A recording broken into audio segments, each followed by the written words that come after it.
मोक्षमार्गदाता नमो राजचन्द्र प्रभुसार उर्वशी समौरे वसो सदा परमाधार। जेने जाण्यो खरो आत्माने अन्यन्यने अक्षय पूर्ण ज्ञानिते सिद्धने धन्य धन्य छे। अज्ञानतिमिरान्धनां ज्ञानाञ्जनशलाकया चक्षुरुन्मीलितं येन तस्मै श्रीगुरवे नमः।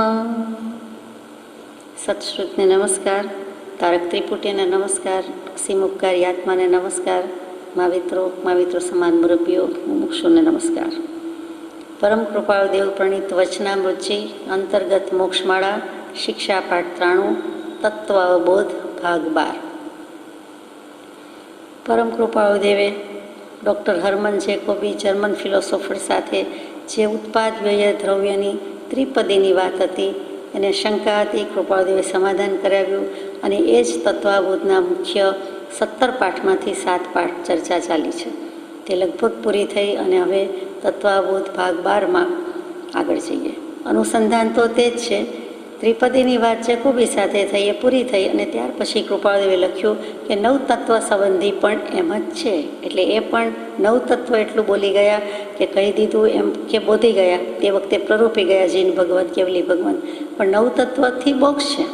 નવ તત્વને જાણવા યોગ્યને જાણવાથી, આદરવાને આદરવાથી અને છોડવા યોગ્ય છોડવાથી મોક્ષ છે। એ પણ બીજી વળી ત્રિપદી જેવું છે કે બીજા 9 પદાર્થમાં મોક્ષ છે એમ કહી દીધું છે। તો એના વિશેનો પાઠ છે કે એ તો તમારા લક્ષ્યમાં છે કે જીવ અને અજીવ એ અનુક્રમથી છેવટે મોક્ષ નામ આવે છે। હવે તે એક પછી એક મૂકી જઈએ તો જીવ અને મોક્ષને અનુક્રમે આદ્યંત રહેવું પડશે। આ 9 તત્વ સંબંધી પાઠ છે, એમાં પરમ કૃપાળુદેવે ચક્ર દોરવાની કૃપા કરી છે, મહેનત કરી છે। ગોળ ચક્કર વર્તુળ જે કયો તે દોરેલું છે અને તેમાં 9 તત્વના નામ એક પછી એક મૂક્યા છે, ક્રમથી મૂક્યા છે, જેમાં જીવ અજીવ પુણ્ય પાપ આશ્રવ સંવર બંધ નિર્જરા અને મોક્ષ એ બધા 9 તત્વો ક્રમથી મૂક્યા છે। એટલે 1 થી 10 મૂકતા હોઈએ તેમ 1 થી 9 તત્વ છે, તો 1 થી 9 તત્વમાં શું નામ આવે? પહેલું અને છેલ્લું, એટલે છેલ્લામાં શું આવે તો કે જીવ પછી છેલ્લું મોક્ષ આવે, એટલે તે રીતે ચક્કર કર્યું છે। એટલે કૃપાળુદેવ શું લખે કે જીવ અને મોક્ષને અનુક્રમે આદ્યંત રહેવું પડશે, પહેલેથી છેલ્લે સુધી એમ રહેવું પડશે, 1 થી 9 સુધી એમ રહેવું પડશે, અનુક્રમે રહેવું પડશે। એમાં ખૂબી કરી છે કે જીવ પછી સીધું મોક્ષ ન દઈએ તો ન ચાલે, તો સમજાવે છે કે ન ચાલે, કેવી રીતે ન ચાલે એ બધું હવે આવે છે। તો અહીંયા તો ક્રમથી જ કહેવું જોઈએ। નાના મોટા ભાઈ બહેન હોઈએ છીએ તો આપણે એ પ્રમાણે ક્રમથી નામ બોલતા હોઈએ છીએ, તરત જ કહીએ છીએ, કોઈને કરેક્ટ કરીએ છીએ, ભૂલ હોય તો આ નાનો નહીં પણ આ મોટો, અથવા હું મોટું હું નાનું વગેરે વગેરે। તો અહીંયા પણ ક્રમની મહત્તા છે, એટલે અનુક્રમે આદ્યંત રહેવું પડશે, પહેલેથી છેલ્લે સુધી ક્રમ તો આમ જ છે। તો કેવી રીતે ક્રમ તોડી નાખવો હોય તો થાય એ પણ આગળ આવે છે। આપણે બરાબર ક્રમથી યાદ રાખવાનું છે, જીવ અજીવ પુણ્ય પાપ આશ્રવ સંવર બંધ નિર્જરા અને મોક્ષ। જો કે આવડે જ છે એટલે સવાલ નથી। પછી 9 તત્વના નામ મૂક્યા, જીવ અજીવ પુણ્ય પાપ આશ્રવ સંવર નિર્જરા બંધ મોક્ષ। ત્યાં બંધ મોક્ષને બાજુમાં મૂક્યા છે। કેટલીક વખત ક્રમમાં આપણે બંધ નિર્જરા મોક્ષ એમ કહીએ છીએ, એમાં કંઈ વાંધો નથી। મેં આગળ કહ્યું હતું એ નામ મૂકવામાં જીવ અને મોક્ષને નિકટતા છે। કૃપાળુદેવ કહે છે કે જીવ અને મોક્ષને નિકટતા છે, આગળ હું કહી ગયો છું, છતાં આ નિકટતા તો ન થઈ, પણ જીવ અને અજીવને નિકટતા થઈ। અત્યારે 1 થી 9માં પહેલું અને છેલ્લું થયું, પહેલું જીવ છેલ્લું મોક્ષ, બીજો નંબર તો અજીવ થયું। તો કેમ આમ થયું? તો કે એમ નિકટતા ભલે થઈ પરંતુ એમ નથી। જીવ અજ્ઞાન વડે તો એ બંનેને જ નિકટતા રહી છે, જીવને અજ્ઞાન વડે એ બંનેને નિકટતા છે, એટલે જીવ અને અજીવ બરોબર છે કે જીવ અજ્ઞાની છે ત્યાં સુધી, અજ્ઞાન દશા છે ત્યાં સુધી એની બાજુમાં અજીવ તત્વ જ છે। જો મોક્ષ તત્વ બાજુમાં આવી ગયું અને ગણી લે તો જીવનો મોક્ષ થઈ ગયો, વચ્ચે અજીવથી બંધ સુધી કે કાંઈ જવાની જરૂર જ ન રહે, વચ્ચેના 7 તત્વો જ જતા રહે। એમ તો થતું નથી, એટલે જીવની બાજુમાં અજીવ પણ છે, જીવની બાજુમાં મોક્ષ પણ છે। તો અહીંયા કેવી રીતે થાય? તો કે જ્યાં ચક્ર પૂરું થાય છે ત્યાં જીવ અને મોક્ષ લગોલગ છે. તો કે અજ્ઞાન દશામાં અજ્ઞાનથી બંનેને નિકટતા છે, અને જ્ઞાન દશા હોય એટલે જ્ઞાન વડે જીવ અને મોક્ષને નિકટતા રહી છે. સાચી વાત છે. પરમ કૃપાળુદેવે જ્યારે મોક્ષમાળા રચી, પોતે રચી એમાં, અને એની જે પહેલી આવૃત્તિ બહાર પડી તેમાં તો એમણે વચ્ચે લીટી પણ દોરી નહોતી જ. અને અત્યારે મારી પાસે જે આવૃત્તિ વંચાય છે, જેમાંથી વંચાય છે તે પણ, એમાં પણ લીટી નથી.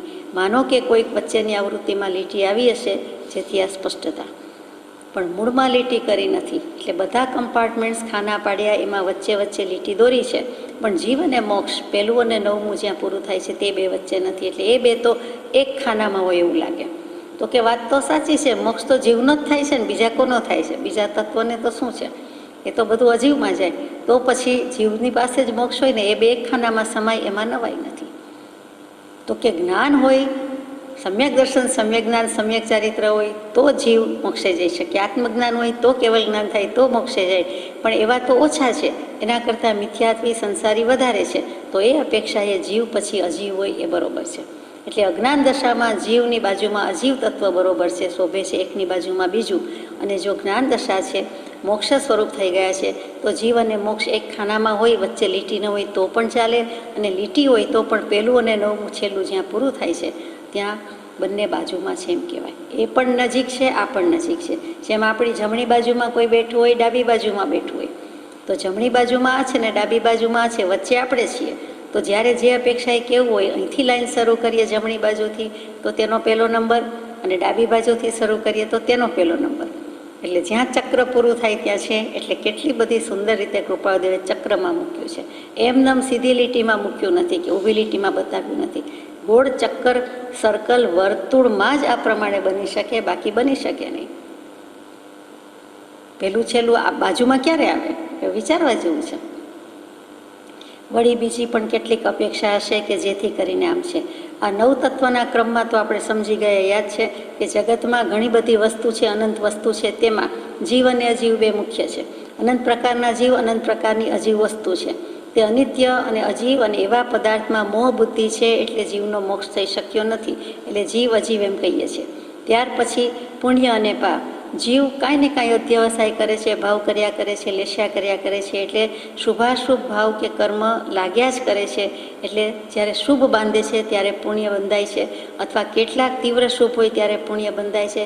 પછી પુણ્યના પ્રકાર હોય કે પુણ્યાનુબંધી પુણ્ય, પાપાનુબંધી પુણ્ય, પુણ્યાનુબંધી પાપ વગેરે વગેરે, ચતુર્ભંગી છે. તો એ પુણ્ય તત્વ આવ્યું. પછી અશુભ ભાવ કરે છે એટલે પાપ તત્વ આવે છે. એટલે પાપના પણ 4 ભંગા મૂક્યા છે, આવી રીતે ચતુર્ભંગી કરી છે. એ બંનેમાંથી આગળ જાય છે. તો પુણ્ય પાપ સિવાય કર્મોનો આશ્રવ એટલે કે આગમન તો ચાલુ જ છે, એટલે આશ્રવ તત્વ મૂક્યું. પછી સંવર તત્વ મૂક્યું કે આવે જ જાય છે પાણી, તો અટકાવવું છે. આ કર્મો આવે જ જાય છે. જો કાયમ એમ જ થયા કરે, કર્મ બંધ થયા કરે એમ જ હોય તો જીવનો કોઈ કાળે મોક્ષ ન થાય. એટલે એમ તો નથી, એને અટકાવી શકાય. તો કે સંવર, એને આવતા રોકવાનો ઉપાય કરો. એટલે બારી બારણા, ડૂચા, દરવાજા જે કહીએ તે બધું આપણે કરીએ છીએ. તે સ્ટોપર પણ લગાવીએ, પાણી આવતું હોય તો એને પણ સ્ટોપ કરીએ છીએ. ત્યાં તે જ કલ્પના, તે જ ઉપમા અહીંયા આપી છે. પછી નિર્જરા મૂક્યું છે પહેલું, કે કર્મો આવતા અટકાવ્યા, અને જૂના કર્મ તો ઉદય આપવા આવ્યા તો એને જરી જાય છે, ખરી જાય છે, અને ખેરવી નાખે છે. એટલે અત્યારે શુભ ભાવમાં આપણે બેઠા છીએ, આવી શુભ પ્રવૃત્તિમાં છીએ, સ્વાધ્યાય ભક્તિમાં છીએ, તો કેટલાક કર્મનો ઉદય આવી અને સરકી ગયો, ધીમેકથી નીકળી પણ ગયો. સમય સમયે બંધ છે તેમ ઉદય પણ ચાલુ જ છે બધા જીવને. તો કેટલાક કર્મો આપોઆપ જાણે કે વગર પ્રયત્ને ખરી જાય છે. અને તે જ વખતે આપણા ભાવ કંઈક અશુભ હોય, આર્ત ધ્યાન હોય, રૌદ્ર ધ્યાન હોય, અગર તો મન ચંચળ હોય, ભલે બેઠા હોઈએ સ્વાધ્યાયમાં ભક્તિમાં, પણ ક્યાંક બીજા વિચારમાં હોય તો તે વખતે નવા કર્મો પણ એટલા જ બાંધીએ છીએ. જોકે એવા વિચારમાં ન હોઈએ તો પણ નવા તો બાંધીએ જ છીએ, પણ શુભ બાંધીએ છીએ. જ્યારે આ અશુભ એમના ઉદય આવીને નિર્જરી જાય છે, તો ત્યાં કેટલીક અકામ નિર્જરા પણ થઈ જાય છે. અને નિર્જરાના પ્રકાર પણ મૂક્યા કે બંધ છે, તો બંધ કરતાં પહેલાં કર્મના પહેલાં બાંધી આવ્યા છીએ, તો એને તોડવા, ક્ષય કેવી રીતે કરવા, એટલે આભ્યંતર તપ, બાહ્ય તપ વગેરે કર્યું. અને ત્યાર પછી બંધ મૂક્યો છે અહીંયા, કે તેમ છતાં કેટલાક કર્મ તો સમ્યક દર્શન નથી તો બંધાયા જ કરે છે, અને સમય સમયે બંધ છે. સમ્યક દર્શન છે તો પણ અબંધ બંધ કે બંધા બંધ તો છે જ. અનંત સંસારનો બંધ નથી, એ અપેક્ષાએ અબંધ કહેવાય, બાકી તો છે જ. ઓછા કે વધતા, એની તીવ્રતા ઓછી વધતી હોય, ઇન્ટેન્સિટી ઓછી વધતી હોય, પણ બંધ છે. અને બંધ તત્વ કેવી રીતે છે? તો પ્રકૃતિ, પ્રદેશ, સ્થિતિ, અનુભાગ, એ બધું આપણે વિચાર્યું. અને બંધ તત્વમાંથી બંધાયો માનો છો પણ છૂટી શકાય છે, મોક્ષ છે, મોક્ષનો ઉપાય છે. એટલે ત્યાં પાંચમું છઠ્ઠું પદ આવી ગયું. એટલે 6 પદની દેશના 9 તત્વમાં પણ આ રીતે આવી જાય છે અને અહીંયા પૂરું થાય છે. હવે જુઓ, કૃપાળુદેવ લખે છે, એ બંનેને કંઈ નિકટતા આવી છે? હા, કહેલી નિકટતા આવી ગઈ છે, પણ એ નિકટતા તો દ્રવ્ય રૂપે કઈ, એ તો હસી મજાકમાં અથવા દોરીને મૂક્યું, બોલી ગયા, ગાઈ ગયા, અથવા તો ચિતરીને મૂક્યું, પણ તેથી કરીને જીવનો મોક્ષ થોડો થઈ જાય છે. કૃપાળુદેવ પોતે જ કહે છે એ નિકટતા તો દ્રવ્ય રૂપ છે, સ્થૂળ રૂપ છે, બાહ્ય રીતે છે, એથી કંઈ આપણો મોક્ષ થઈ જતો નથી. જ્યારે ભાવે નિકટતા આવે ત્યારે સર્વસિદ્ધિ થાય. ધીમેકથી કહી દીધું કે કહેવા પૂરતું છે તે ન ચાલે, આચરણમાં, અમલમાં ચરિતાર્થ કરવું જોઈએ. એટલે કે ભાવથી મોક્ષ થાય ત્યારે સર્વસિદ્ધિ થાય. નિકટ, સમીપ, લગોલગ, લગભગ નહીં, લગોલગ, સમીપ, તદ્દન બાજુમાં, વચ્ચે બીજું કોઈ નહીં, તે જીવ અને મોક્ષ. જીવનો શુદ્ધ ભાવ વખતે બીજું કાંઈ નહીં, બીજો કોઈ નહીં, બીજી કાંઈ નહીં, બીજાનું નહીં, કાંઈ જ નહીં, એક, એક નહીં, એક, એક ઉપર મુસ્તાક, એ શુદ્ધ ભાવ.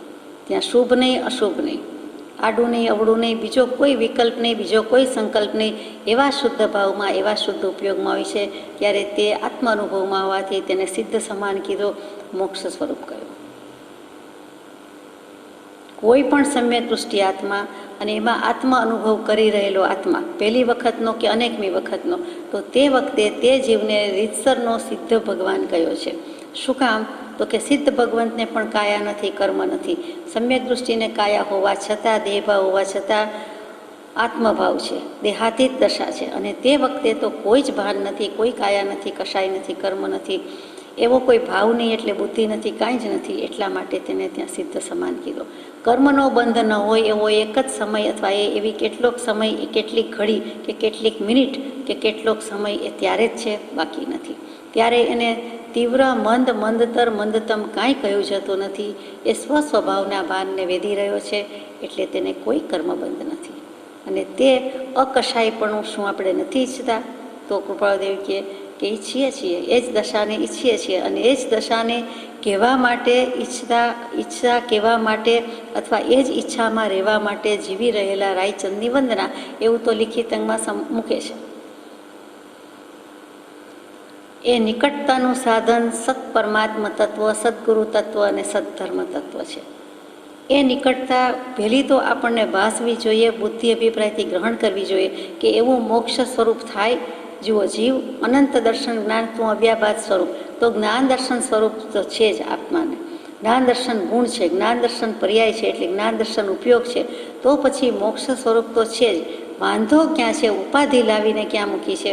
તો કે પોતે જ દેહની સાથે ઉપાધિ કરી, દેહાત્મ બુદ્ધિ કરી, અને જે કાંઈ દેહાધ્યાસ સેવ્યો કરી રહ્યો છે, સંકલ્પ વિકલ્પ કરી રહ્યો છે, તે ન કરે એટલે મુકાયેલો છે, એટલે મુકાણો છે, મુક્ત જ છે, છૂટો જ છે. જેમ આપણા હાથ છે એમાં ઘણું વજન ઉપાડી શકીએ, પણ લઈએ તો, ન લઈએ તો કાંઈ નહીં. અથવા લેવાઈ ગયું, લીધું, જેવું મૂકીએ એટલે હાશ, નિરાંત, શાંતિ લાગે.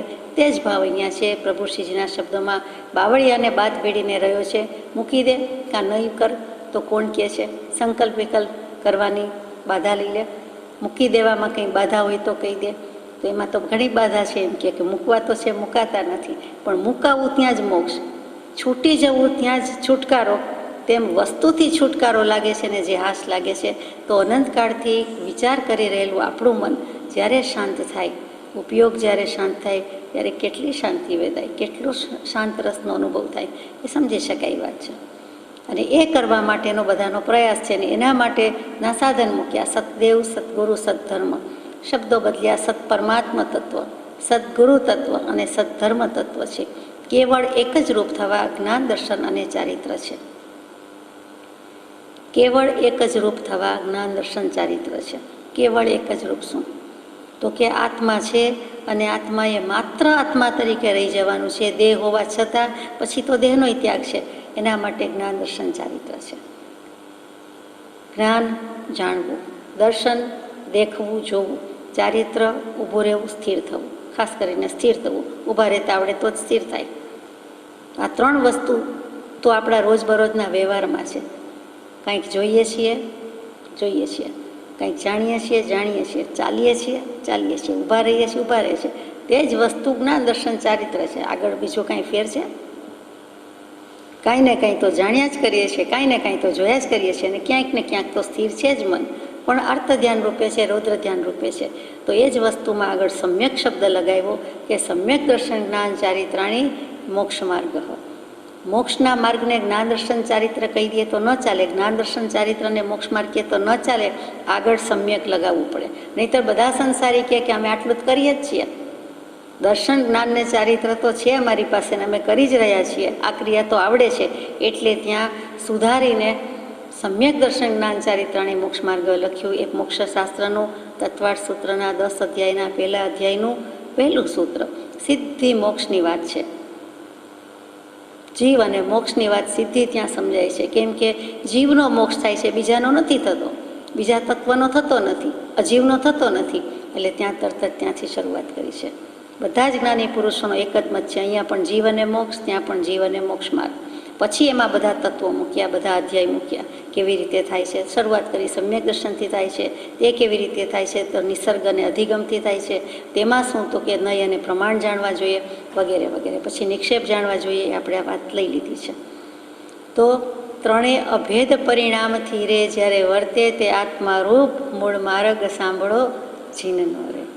જેવું આત્મા કાંઈ જુએ છે, જેવું જાણે છે અને ત્યાં ને ત્યાં સ્થિર થઈ જાય છે, હું કંઈ જ નથી અને હું કંઈ જ નથી જાણતો એમ કરીને જેવી સ્થિરતા પકડે છે, ત્યારે તે શું રૂપ થાય છે, એનું શું જતું રહ્યું, શું બગડી ગયું તો કે કાંઈ જ નહીં. પોતે જેવો અનિશુદ્ધ અકબંધ છે આત્મા, એવો રહી ગયો. શુદ્ધાત્મ દ્રવ્ય તે વખતે રહી ગયું. ગુણ પર્યાય એમનેમ પડી રહ્યા, એ થયા કરે છે. પર્યાયમાં બધું થયા કરે છે, જોવાનું જાણવાનું, પણ દ્રવ્ય શુદ્ધ રહી ગયું. અને તે આત્મા થઈને આત્મા બોલ્યો, બેઠો, આરાધ્યો રહ્યો, જે કયો તે આત્માનુભવ, તે આત્મભાવ. બીજું છે શું? બીજું ન કરે, બીજી વસ્તુ મૂકી દઈએ, એક ઓછી કરીએ એટલે એમ કંઈ 10માંથી 9 થઈ, 8 થઈ, 3 પકડી હતી 2 મૂકી દીધી, 2 રહી, 2માંથી 1 પકડી, 1 રહી, એ પણ મૂકી દીધી, કાંઈ ન રહ્યું. તો રહી ગયું પોતાનો એકમાત્ર આત્મા. જે નેતિ વેદાંત દર્શન કહે, આ નહીં, તે નહીં, પેલું નહીં, એમ નેતિ કરતાં કરતાં અબાધ્ય અનુભવ જે રહે તે છે જીવ સ્વરૂપ. બધું બાદ કરતાં શેષ બાકી રહી ગયું, શેષ વધી તે પોતે ક્યાંય બાદ કરી શકાતો નથી. હું છુંનો ભાવ ક્યારેય મીટી ફીટી શકતો નથી. આપણે હું અને છું વચ્ચે બીજું કેટલુંક મૂકીએ છીએ તે ભૂલ છે. આ વાત જ્યારે આવે છે ત્યારે થઈ છે. તો અહીંયા એ બધું કરવા માટે સતદેવ તત્વ, સાચો પરમાત્મા કોણ, પરમાત્માના ગુણ શું, અને પરમાત્મા કોઈ જીવ કેવી રીતે થયો. દરેક આત્મામાં અંતરાત્માપણું, બહિરાત્માપણું ને પરમાત્માપણું ત્રણેય વસ્તુ છે. એથી વધારે ચોથો ભાગ નથી, ભેદ નથી. જે આત્મા છે જીવનો જ શિવ થાય છે, આત્મા જ પરમાત્મા થાય છે. અપ્પા સો પરમ અપ્પા, તો બીજેથી ક્યાંથી આવવાનું છે? બીજેથી ક્યાંયથી નથી. પોતાનામાં પરમાત્મા તત્વ રહેલું છે, તેના માટે પહેલાં અંતરાત્મા થવું પડે છે. બહિરાત્મા તો છે જ, તો એમાંથી મૂકી દે. બહિરાત્મા દશા જાય, મિથ્યાત્વ દશા જાય એટલે સમ્યક્ત્વ, એટલે ત્યાં અંતરાત્મા થયો એટલે પરમાત્માપણાનો અંશ તો પ્રગટી જ ગયો. તો એ જ વસ્તુ પરમાત્મા તત્વની ઓળખાણ કરવા માટે જે પરમાત્મા થયા છે, રાગ દ્વેષ રહિત થયા છે, તેનું ઓળખાણ કરવું જરૂરી છે. માટે જે એવા થઈ ગયા છે, ઓછામાં ઓછા અત્યારે થઈ ગયેલા જે અનંતકાળમાં આ છેલ્લા તીર્થંકરો 24 તીર્થંકર દેવ, એમાં સૌથી છેલ્લા એટલે શ્રી મહાવીર સ્વામી આપણને આસન્ન ઉપકારી લાગે. બીજા અનંત તીર્થંકરની તુલનાએ અપેક્ષાએ મહાવીર સ્વામી નજીકના ભવિષ્યમાં થઈ ગયા. તે પછી ઓછું હતું તો આપણને બીજા મહાવીર સ્વામી મળ્યા, એટલે કે પરમ કૃપાળુ દેવ મળ્યા. એટલે આ બંને મહાવીર સ્વામી મળ્યા, બંને વિતરાગ મળ્યા, અને તે સત પરમાત્મા તત્વ, તે સાચા પરમાત્મા, તે સાચા દેવ. સતદેવ કહીએ એટલે સર્વજ્ઞ દેવ કહીએ, કેવલી ભગવાન કહીએ, તે સત પ્રાપ્ત કર્યું છે તે સતદેવ. સતની પ્રાપ્તિ એટલે કે આત્માની પ્રાપ્તિ જેને થઈ છે તે રાગ દ્વેષ રહિત સંપૂર્ણપણે જે થયા છે, સંપૂર્ણ રાગ દ્વેષ રહિત થયા છે, તે બધા જ પરમાત્મા છે. અષ્ટાદશ દૂષણ રહિત બધા પરમાત્મા છે. તે પરમાત્મા તત્વનું ઓળખાણ જોઈએ. ઘણીવાર જીવો સાચા દેવ કે પરમાત્મા સુધી જઈ શકતા નથી, એનું જ ઓળખાણ નથી. તો 3 સાધન બતાવ્યા, પરમાત્મા તત્વ, બીજું સાધન બતાવ્યું સદગુરુ તત્વ, અને ત્રીજું બતાવ્યું સત્ધર્મ તત્વ. મોક્ષમાળામાં આપણે અગાઉ વિચારી ગયા છીએ. તો દેવ તત્વ અને ધર્મ તત્વ બંને જેમાં સમાય છે, વચ્ચે જે છે તે સદગુરુ તત્વ. એની જમણી બાજુએ પરમાત્મા તત્વ આવે, એની ડાબી બાજુએ સદ્ધર્મ તત્વ આવે, વચ્ચે છે તે સદગુરુ તત્વ. સદગુરુ પદ મેં સમાત હે અરહંત આદિ પદ સર્વ, તાતે સદગુરુ ચરણ કો ઉપાસો તજી ગર્વ. એટલે સદગુરુ જો સાચા હોય તો સાચા દેવ, સાચા ધર્મનું ઓળખાણ થાય. જો દેવ અને ધર્મ ખોટા પકડાયા, શું કામ પકડાયા ખોટા? તો કે ગુરુ ખોટા પકડાયા. ગુરુ તત્વની ભૂલથી આજ સુધીની રખડપાટ રહી છે અને હજી પણ ભૂલ ન થાય એ જોવાનું છે. આજ સુધી થઈ તે થઈ, તો ગુરુ તત્વની જ ભૂલ અને એને હિસાબે દેવ અને ધર્મ ઓળખાવ્યા નહીં. જો સદગુરુ તત્વ સાચું મળ્યું હશે, સાચું હશે, તો એ સાચા દેવનું જ ઓળખાણ કરાવશે, સાચો ધર્મ જ પ્રરૂપશે. એટલે એમાં બંને આવી ગયા. પણ જો ગુરુ તત્વની ભૂલ તો બંને ખોટું પડે, પરિણામ ખોટું આવે.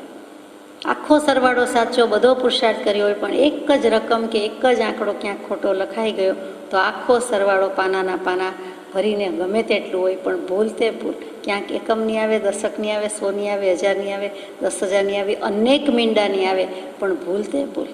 ભૂલ ભયંકર મોટી થાય, આપણે જાણીએ છીએ. હવે આ 3 તત્વનું ઓળખાણ થઈ જાય એટલે જ્ઞાન દર્શન ને ચારિત્ર પોતાના આત્મામાં જ છે એમાં સ્થિર થઈ જાય. એટલે સમ્યક દર્શન થઈ જાય, સમ્યક જ્ઞાન થઈ જાય, સમ્યક ચારિત્ર થઈ જાય, એટલે મોક્ષ થઈ જાય. 9 તત્વના અભ્યાસથી આટલું બધું થઈ જાય. મને એમ પ્રશ્ન થાય કે આ ચક્ર લખ્યું છે, ચક્ર શું કામ દોર્યું? એ ચક્રથી એવી પણ આશંકા થાય કે જ્યારે બંને નિકટ છે ત્યારે શું બાકીના ત્યાગવા?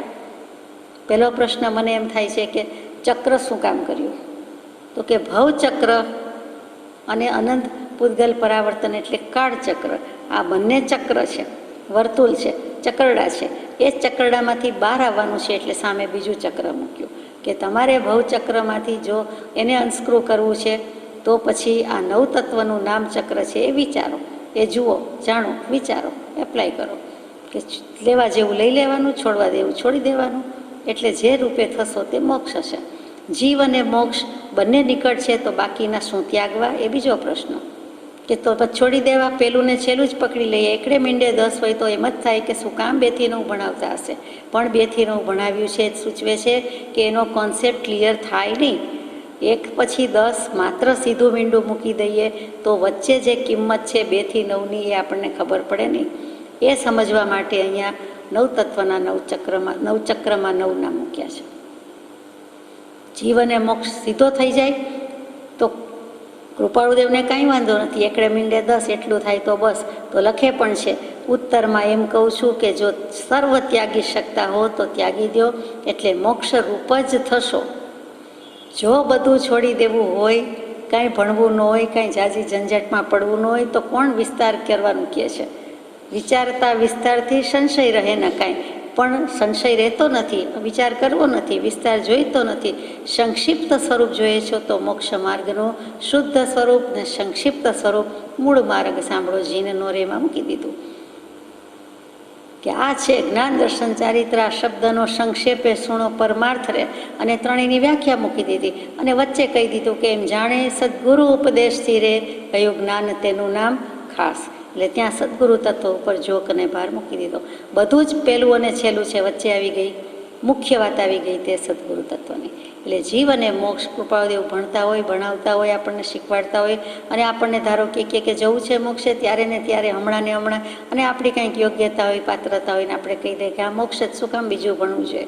તો કે સંકલ્પ વિકલ્પ નહીં કરવાના, રાગદ્વેષ નહીં કરવાના, થશે કંઈ થશે તો કે મોક્ષ અત્યારે જ મોક્ષ સ્વરૂપ, તો પછી તો મોક્ષો એમાં નવાઈ નથી. 1 સેકન્ડ માટે કરી શકીએ તો 1 મિનિટ માટે કરી શકીએ, 1 મિનિટ માટે કરી શકીએ તો 1 આખા ભવ માટે કરી શકીએ, 1 આખો ભવ એવું થઈ શકે તો બીજા કોઈ ભવ બાકી જ ન રહે. સીધી જ વાત છે. એટલે જો થઈ શકે તો તે કરવા જેવું છે. એમણે ઘડીનો શું સમયનો વિલંબ કર્યો નથી. ત્યારે ને ત્યારે છોડી દો. નાવ આજે તો નહીં, નાવ રાઈટ નાવ, અબઘડી. અબઘડીમાં તો હજી ઘડી શબ્દ આવ્યો. આ તો અબઘડી, 2 ઘડી, અડધી ઘડીની વાત જ નથી. સીધું તે સમયે જ થાય છે. અનંત કાળથી જે જ્ઞાન ભવ હેતુરૂપ થતું હતું તેને સમય માત્રમાં જાત્યંતર કરી ભવ નિવૃત્તિ રૂપ કર્યું. તે કલ્યાણમૂર્તિ સમ્યક દર્શનને નમસ્કાર.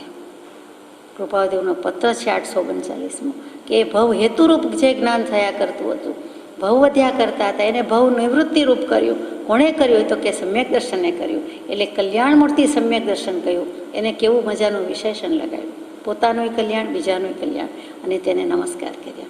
એટલે અહીંયા શેની બોલબાલા આવી કે થતું હોય તો શુભસ્ય શીઘ્રમ, એમાં વિલંબ ન હોય, નહીં તો ન થઈ શક્યું, અધરવાઇઝ અન્યથા હે જ્ઞેય ઉપાદેયનો બોધ લો એટલે આત્મસિદ્ધિ પ્રાપ્ત થશે. સંસ્કૃતમાં હા ધાતુ છે છોડી દેવું, ત્યાગ કરવો, વર્જી દેવું. એટલે હે જે છોડી દેવા જેવું છે, માથાકૂટમાં પડવા જેવું જ નથી, એનો ત્યાગ કરી દેવા જેવું છે. સાંભળીને વિચારીને કયા તત્વ છે આપણે જાણીએ છીએ. આશ્રવ તત્વ શું કામ કર્મને આવવા દેવા, બંધ તત્વ શું કામ કર્મો બાંધવા, એવા જે બધા તત્વ છે તે જોઈતા નથી. એટલે હે તત્વ. ત્યાં પુણ્ય પાપ તત્વ, પાપ પણ જોઈતું નથી, કરવું નથી. પછી પુણ્ય તત્વમાં વિચારવું પડે કે હેતમાં જ ગણ્યું છે, પણ જ્યાં સુધી તેવું ન થઈ શકે ત્યાં સુધી પુણ્ય તત્વ ઉપાદેય છે નહીં, હેત છે એમ લક્ષ્ય રાખીને કરીએ જવાનું છે. શુભ ભાવ કરવાની તો કે કરવાની તો શું કરવું, અશુભ કરવાની, શુભ કરવાની. શુદ્ધ કરવાનો છે પણ શુદ્ધ થતો નથી. શુદ્ધના લક્ષ્ય જે શુભ ભાવ થઈ જાય છે તે બધું પુણ્ય છે, માટે તેનો તેટલે અંશે સ્વીકાર છે, ઉપાદેય છે. બાકી એ હેય જ છે. જ્યારે હેય તત્વ કેટલા તો પુણ્યને પણ લખવું તો પડે, પછી કૌંસમાં લખીએ અથવા અંશે લખીએ વગેરે. બાકી પુણ્યના ઉદય વિના આપણને આ હેય છે, જ્ઞેય છે, ઉપાદેય છે એવું વાંચવા સાંભળવાનું પણ મળતું નથી.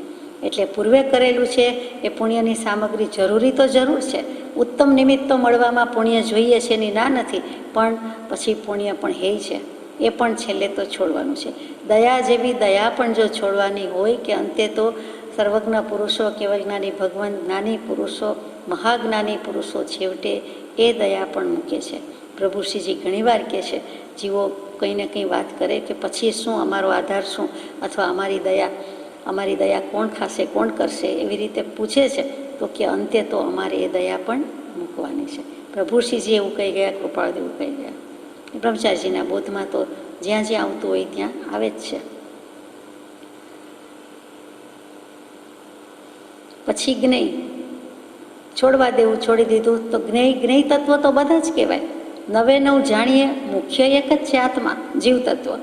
પણ પછી બીજું બધું જાણવા યોગ્ય ન હોય તો લખે શું કામ? તે અપેક્ષા એ નવે નવ જાણવા યોગ્ય છે, પણ ખરેખર જવાબ આપવાનો હોય તો પછી એક જ આપવો પડે, તે જીવ તત્વ. એ એક જ જાણવા જેવું છે. એક આત્માને જાણતા સમસ્ત લોકાલોકને જાણીશ. અને ઉપાધિ એ જાણવા માટે શું કરવું? તો કે એવી દશા જ્યાં સુધી ન થાય ત્યાં સુધી કેટલું હાથમાં તો રાખવું પડે. જન્મ મરણ છે તો આપણે જીવવું તો પડે. તો પછી ત્યાં સુધી ઉપાધિ કે આ બધા બીજા જે તત્વ છે તેને આદરવા યોગ્ય છે, તે આદરવા. મોક્ષ તત્વ ઉપાધિ છે, આદરવું છે, એ જોઈએ છે. સંવર તત્વ આદરવા યોગ્ય છે, એ કરવું છે. નિર્જરા તત્વ કર્મોની નિર્જરા કરવી છે, એટલે ત્યાં ઉપાદેય તત્વ આવ્યા. અને આટલું જો કર્યું, એનો બોધ લીધો, એટલે કે એનું જ્ઞાન લીધું, પહેલાં એના સંબંધી જાણકારી વિષય હોય તે જ્ઞાન, પછી એનો ખરેખર બોધ કે બોધ સ્વરૂપ આપણે થઈએ, અને એટલે આત્મસિદ્ધિ પ્રાપ્ત થશે. તે દશામાં મુકાઈએ એટલે તરત જ આત્માની સિદ્ધિ તો થઈ જ ગઈ માનો, એટલે કે આત્મા અનુભવ થશે, સેલ્ફ રિયલાઇઝેશન તો થશે. મોક્ષ જશો એમ પહેલાં કહી દીધું, અને એટલું ન થાય ત્યાં સુધી તે દશામાં તે પ્રક્રિયાને કૃપાળદેવે આત્મસિદ્ધિ થશે, આત્મજ્ઞાન થશે, સમ્યક દર્શન થશે એમ કહી દીધું. અહીંયા આ પાઠ પૂરો થાય છે. ખૂબી કરી છે ચક્ર દોરીને. શિક્ષા પાઠ 94, તત્વ અબોધ ભાગ 13. હું જે કહી ગયો તે કંઈ કેવળ જૈનકુળથી જન્મ પામેલા પુરુષને માટે નથી, પરંતુ સર્વને માટે છે. તેમ આ નિશંક માનજો કે હું જે કહું છું તે અપક્ષપાતે અને પરમાર્થ બુદ્ધિથી કહું છું. અત્યાર સુધી હું જે કંઈ કહી ગયો, હું કંઈ જૈન છું કે જૈન કુળમાં જન્મ્યો છું, અને જૈનમાં જેટલા જન્મ્યા હોય તે જૈનોને સંબોધીને કહેતો નથી, પરંતુ સર્વને માટે છે, બધાને કહું છું. તે પણ નિશંક માનજો, ચોક્કસ માનજો, એમાં શંકા રાખશો નહીં. હું જે કહું છું તે અપક્ષપાતે અને પરમાર્થ બુદ્ધિથી કહું છું. અપક્ષપાત કોઈની તરફેણ કરવી નથી, કોઈનો પક્ષપાત કરવો નથી, કોઈનો પૂર્વગ્રહ રાખવો નથી, એવું કાંઈ નથી. બેલેન્સ માઇન્ડથી કહું છું, બેલેન્સ ઉપયોગથી કહું છું. મધ્યસ્થ ભાવ છે, માધ્યસ્થ ભાવ છે, તટસ્થતાથી કહું છું. એટલે બરાબર સાંભળજો. અને બીજું પરમાર્થ બુદ્ધિથી કહું છું. પરમાર્થ શું? પરમાર્થ બુદ્ધિ લખ્યું, અહીંયા પરમાર્થ તત્વ નથી લખ્યું. પરમાર્થ પરમ અર્થ. પરમ અર્થ સૌથી ઊંચો, સારો, શ્રેષ્ઠ અર્થ તો એક જ છે, પુરુષાર્થ, મોક્ષ પુરુષાર્થ. ધર્મ અર્થ કામ અને મોક્ષ, એમાં મોક્ષ પુરુષાર્થ છે એને પરમાર્થ કેવું હોય તો કહેવાય કે એ પરમ અર્થ છે, ઉત્કૃષ્ટ પુરુષાર્થ, ઉત્તમ પુરુષાર્થ છે, ઉત્તમ ભાવાર્થ છે. સમજાશે ઉત્તમ આત્માર્થ, એમ અહીંયા સમજાશે ઉત્તમ પરમાર્થ. માત્ર કહેવું પરમાર્થ હેતુથી રહે તો એ પણ પરમાર્થ છે. તો કલ્યાણના હેતુથી કેવું છે, બીજા કોઈ હેતુથી કેવું નથી. અને પરમાર્થ બુદ્ધિ કઈ છે, સર્વોત્કૃષ્ટ સત્ય છે. પરમાર્થ કહેતા કલ્યાણનો હેતુ કલ્યાણ, પરમાર્થ કહેતા સર્વોત્કૃષ્ટ સત્ય તો એક જ છે, તે સત આત્મતત્વ. પરમાર્થ કહેતા નિશ્ચય, નિશ્ચય તો એક જ છે, ગુરુગમ એક જ છે, અને તે નિશ્ચય શું છે, આત્મા, આત્મ સ્વરૂપ. અને પરમ તત્વ શું છે, તો એનો જવાબ પણ આત્મા જ આવે, બીજું કંઈ આવતું નથી. અને છેલ્લો શબ્દ છે તે પરમાર્થ કહેતા વાસ્તવિકતા શું છે, અસલિયત શું છે, મૂળમાં શું છે, વસ્તુની વાસ્તવિકતા. વસ્તુ, આત્મા વસ્તુ છે, અને એનું વાસ્તવિક સ્વરૂપ શું, સાચું સ્વરૂપ શું, અસલી સ્વરૂપ શું, યથાર્થ સ્વરૂપ શું, રિયલાઇઝેશન શું, એનું નામ પરમાર્થ. એટલે અહીંયા પરમાર્થના બધા જ અર્થ બેસે છે કે જે કેવું છે તે કલ્યાણના હેતુથી કેવું છે. આત્મા જેવી કોઈ સર્વોત્કૃષ્ટ સત્ય નથી, પરમ તત્વ નથી, એના જેવો કોઈ નિર્ધાર નિશ્ચય નથી થતો, કોઈ વાસ્તવિક સત્ય નથી એના જેવું. એટલા માટે આત્મા સંબંધી કેવું છે, બીજી કોઈ વાત નથી. તમને જે ધર્મ તત્વ કહેવાનું છે તે પક્ષપાત કે સ્વાર્થ બુદ્ધિથી કહેવાનું મને કંઈ પ્રયોજન નથી. હવે જે હું ધર્મ તત્વ કહેવા માગું છું તે પક્ષપાત કરીને મને શું ફાયદો છે, સ્વાર્થ બુદ્ધિ રાખીને મને શું હેતુ સરવાનો છે, મારે શું કામ છે, એમ કૃપાળુ કહે છે. મને બીજું કોઈ પ્રયોજન નથી. પ્રયોજનભૂત વસ્તુ કે દ્રવ્ય તો એક જ છે ને તે આત્મતત્વ છે. ફળ આપે, પ્રયોજન હેતુ, પ્રયોજન ફળ, તો કે એક ફળ, સંસારનું ફળ તો જોઈતું નથી, એમાં તો છીએ જ, મોક્ષનું ફળ જોઈએ છે. તો મને બીજું પ્રયોજન શું છે, મારે શું લેવા દેવા છે, શું નિસ્બત છે. એટલે સ્વાર્થ બુદ્ધિ તો છે જ નહીં, જે છે તે પરમાર્થ બુદ્ધિ છે. અને ધર્મ તત્વ કહેવાનું છે તો એ મોક્ષમાળામાં પાઠમાં આવી ગયું. ધર્મ તત્વ જો પૂછ્યું મને તો સંભળાવું સ્નેહે તને, જે સિદ્ધાંત સકળનો સાર, સર્વમાન્ય સૌને હિતકાર. એમાં પાછું શું કહી દીધું, જો તમે પૂછતા હોય તો કંઈક કહેવાની ઈચ્છા થાય છે તો સંભળાવું, એમ કરીને એમણે કહ્યું. પાછું શું સીધું લીધું, સર્વજ્ઞની સાક્ષી તીર્થંકર દેવનો હવાલો, કે શું ભાખ્યું ભાષણમાં ભગવાન ધર્મનો બીજો દયા સમાન, અભયદાન સાથે સંતોષ, દેવ પ્રાણીને દળવા દોષ. એટલે અહિંસા જેવો કોઈ ધર્મ નથી, દયા જેવો કોઈ સર્વોત્કૃષ્ટ ધર્મ નથી. જે દયા શબ્દ ત્યાં વાપરો છે તે બીજું કાંઈ નથી. પઢમમ નાણમ તવો દયા, એ અહિંસાની જ બેન અહિંસાનું જ સ્વરૂપ છે. પર્યાય શબ્દ છે, અહિંસા લખવાની બદલે દયા લખ્યું છે. પછી 8 પ્રકારની દયા ભગવતીજી સૂત્રમાં આપણે વિચારેલી છે, તો એ પાઠમાં વિચાર્યું છે. અત્યારે એટલું જ કહેવાનું કે ધર્મ કહેતા જ અહિંસા પ્રથમો ધર્મ, આચારઃ પ્રથમો ધર્મ, અહિંસા પરમો ધર્મ, અહિંસા એ જ ઉત્કૃષ્ટ ધર્મ છે, દયા એ જ ઉત્કૃષ્ટ ધર્મ છે. તો એ જ કેવું છે. પક્ષપાત કે સ્વાર્થથી હું તમને અધર્મ તત્વ બોધી, અધોગતિને શા માટે સાધું. અધર્મ તત્વ કહેતા અહિંસાનો વિરુદ્ધ હું જો હિંસા જ બોધું તો હિંસા કરું ને હિંસા બોધું, કરું કરાવું ને અનુમોદું અને એવી જ બોધ ના આપું તો પછી હું અધોગતિને જ સેવું. તો એવું શા માટે મારે કરવું જોઈએ, તો હું તો તિર્યંજ ગતિ કે નરક ગતિમાં જાઉં. મારે એવું કંઈ કરવું નથી, મારે પાપની આજ્ઞા કરવી નથી, મારે અદયા અથવા તો હિંસાનો બોધ આપવો નથી. વારંવાર હું તમને નિર્ગ્રંથના વચનામૃતો માટે કહું છું, તેનું કારણ તે વચનામૃતો તત્વમાં પરિપૂર્ણ છે. હું નિર્ગ્રંથના વચનામૃતના વખાણ કર્યા કરું છું. જૈન શબ્દ અહીંયા છોડી દીધો. એ વખતે બૌદ્ધ ધર્મમાં ગૌતમ બુદ્ધ પણ નિર્ગ્રંથ શબ્દ વાપરતા હતા, અને આમ પણ નિર્ગ્રંથ શબ્દ જ વધારે એપ્રોપ્રિએટ લાગે છે. વચનામૃતિમાં પણ ઠેર ઠેર છે, બધા પર્યાય શબ્દ જ છે. સર્વજ્ઞ, કેવલી, નિર્ગ્રંથ, અર્યંત, વિતરાગ, તીર્થંકર, બધામાં તીર્થંકર શબ્દમાં થોડીક વિશેષતા છે, બાકી બધા પર્યાય શબ્દ છે. અહીંયા નિર્ગ્રંથના વચનામૃતો માટે કહું છું, એટલે કેવલી પ્રરૂપિત બોધ માટે કહું છું. કેમ કે તે તત્વમાં પરિપૂર્ણ છે. તત્વ શું ઘણીવાર વિચાર્યું છે કે તે તત્વમાં પરિપૂર્ણ છે, તે આત્મતત્વમાં પરિપૂર્ણ છે. તે તત્વની જેટલી મીમાંસા કરી છે કે જીવનો મોક્ષ થાય છે, અજીવનો તો થતો નથી, કેવી રીતે થાય એની પરિપૂર્ણ પૂરેપૂરી સમજૂતી આપી હોય. આત્મજ્ઞાનથી અટકી જતા નથી. વેદાંત દર્શન જ્યાં પૂરું કરે છે ત્યાં વિતરાગ દર્શન શરૂ કરે છે. વેદાંત દર્શનમાં આત્મજ્ઞાન એ વાત અટકી જાય છે, પછીનો માર્ગ ખુલ્લો નથી.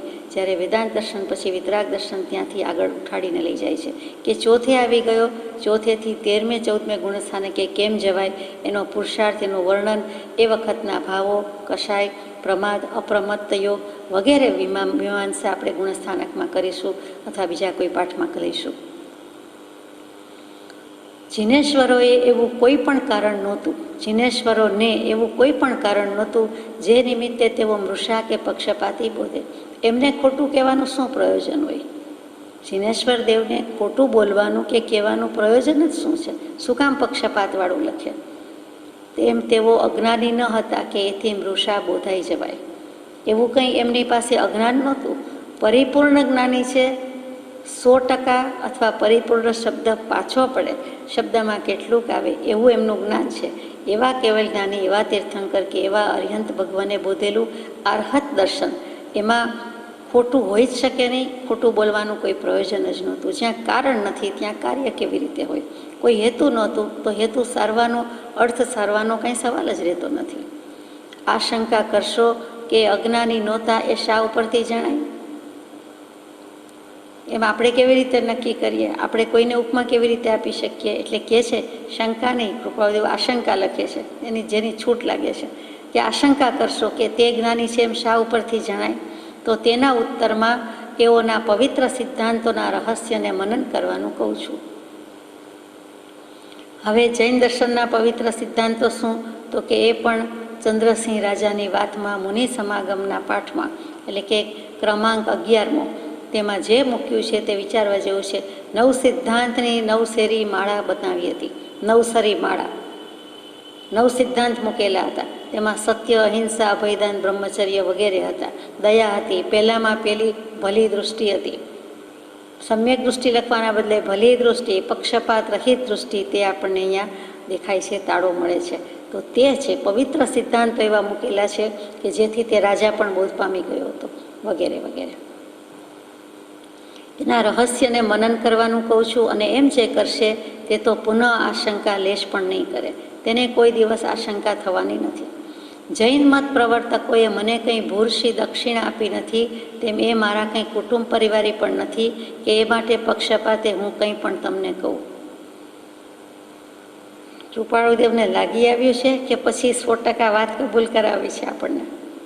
કે પછી બધા વાંચે તો વિચારે કે જૈન મત પ્રવર્તકો એટલે જેટલા જેટલા જ્ઞાની મહાત્મા થઈ ગયા છે તે બધા, અથવા માનો કે કોઈ તે સમયે વિચાર કરતા હોય તો તે, અથવા કોઈ જૈન દર્શનના પ્રચારકો, પ્રવર્તકો, પછી પ્રચારકો, એમણે કંઈ મને ભૂરશી, ભૂરી ભૂરી એટલે ઘણું ઘણું, બહુ બહુ, ભૂરી શબ્દ હિન્દીમાં, વ્રજભાષામાં, રાજસ્થાનીમાં ખાસ લખાઈ બોલે. સંસ્કૃત પરથી આવ્યું ભૂરી એટલે ઘણું, એટલે અહીંયા ભૂરશી કે ભૂરી બધું એક.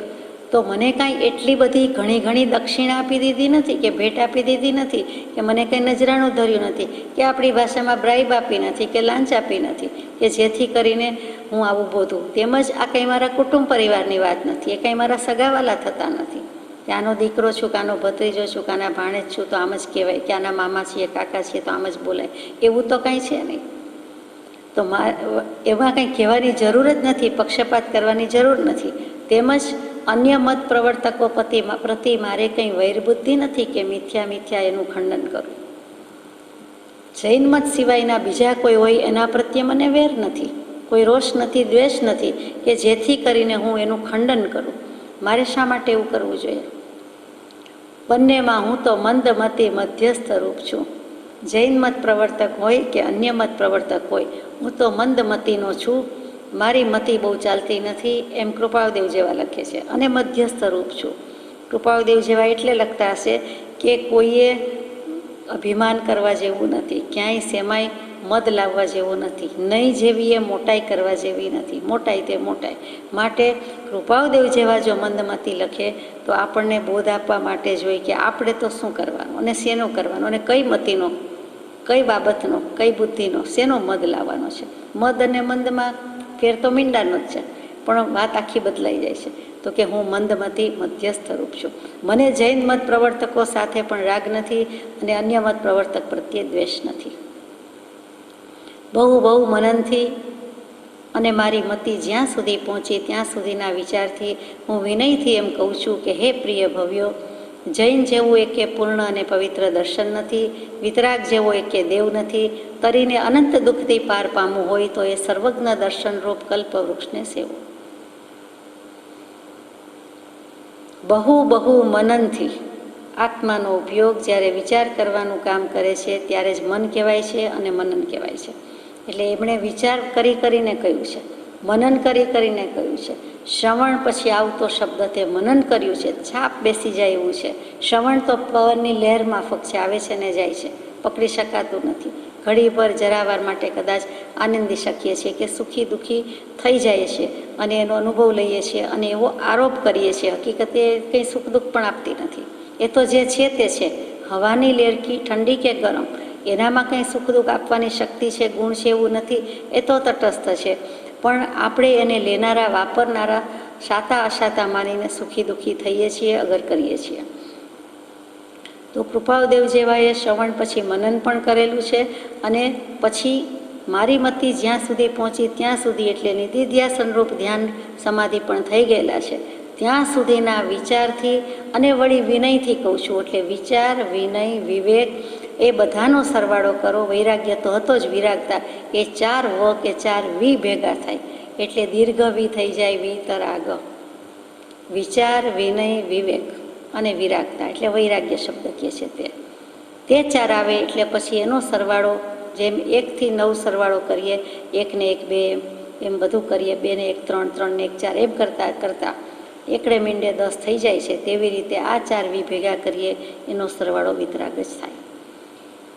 કે હે પ્રિય ભવ્યો, એટલે આપણને વાંચવાનું આવ્યું છે, સાંભળવાનું આવ્યું છે, આપણા હાથમાં આ પાઠ આવ્યો છે એટલે આપણને ભવ્ય તો કહી દીધા, એટલે કૃપાળદેવનું વિશેષણ તો આવી ગયું, આશીર્વાદ તો મળી ગયા. એટલે આપણે મોક્ષે તો જવાના, ક્યારેક તો જવાના. હે પ્રિય ભવ્યો, પાછા વાલા કીધા એટલે આપણને બીજું વાલું નથી કૃપાળદેવને, પણ ભવ્ય જીવો વાલા છે. સર્વ જીવ છે સિદ્ધ સમ, જે સમજે તે થાય. તો હે પ્રિય ભવ્યો, જૈન જેવું એકે પૂર્ણ અને પવિત્ર દર્શન નથી. જો આટલી વાત મારી માન્ય થતી હોય તો કરવા જેવી છે કે એના જેવું એકેય પૂર્ણ દર્શન નથી, પવિત્ર દર્શન નથી. વિતરાગ જેવો એકે દેવ નથી. બીજા બધા દેવને કંઈ ને કંઈ રાગ દ્વેષના અંશ રહ્યા છે, જન્મ મરણ બાકી છે, પણ આ તો બિલકુલ વિતરાગી નિરાગી છે. તરીને અનંત દુઃખથી પાર પામવું હોય તો એ સર્વજ્ઞ દર્શનરૂપ કલ્પવૃક્ષને સેવો. હવે જો ભવસાગરમાં ડૂબી જ રહ્યા છીએ અને એમાંથી તરવું છે, સંસાર સમુદ્રથી પાર ઉતરવું છે, અનંત દુઃખથી પાર ઉતરવું છે, તો એક જ વસ્તુ સેવવાની કહી, સર્વજ્ઞ દર્શનરૂપ કલ્પવૃક્ષને સેવો. સર્વજ્ઞ દર્શનરૂપ વિતરાગ દર્શન, અર્હત દર્શન. અરિહંતનું દર્શન તે અર્હત દર્શન, કેવલી પ્રરૂપિત તત્વ, સર્વજ્ઞ પ્રણિત તત્વ. અહીંયા સર્વજ્ઞ દર્શન રૂપ કલ્પવૃક્ષ, જૈન દર્શનની બદલે શબ્દ બદલ્યો કે સર્વજ્ઞ દર્શન રૂપ.